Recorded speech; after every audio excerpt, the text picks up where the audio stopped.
tutt'oggi, guardando le Olimpiadi in Cina, mi sono emozionato nel vedere il ricordo di allora. Veneziano, messaggero postale in pensione, Bruno Alberti ha oggi 86 anni. Ne aveva appena 21 quando nel gennaio del 1956, armato di una macchina fotografica, fu testimone del passaggio della fiaccola olimpica per Venezia, destinazione Cortina, per le prime Olimpiadi non solo invernali, ma in assoluto mai ospitate in Italia. Sono andato in piazza San Marco perché dalla Grecia la fiaccola olimpica doveva passare per piazza San Marco, dalla consegna della società Querini Remiera alla società della Bucintoro Remiera,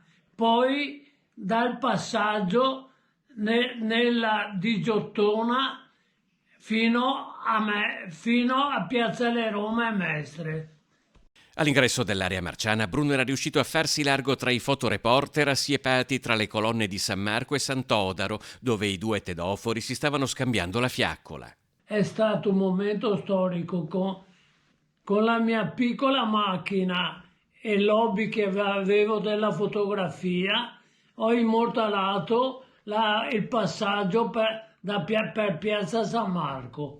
In queste ore la bandiera olimpica è arrivata in Italia dalla Cina, dove si sono concluse le gare dell'ultima edizione, ma sarà nel 2026, a 70 anni esatti da quel primo passaggio in piazza San Marco, che la fiaccola rifarà capolino a Venezia. Adesso la fiaccola passerà nuovamente per andare a Cortina nel 2026. Speriamo di essere ancora in forma.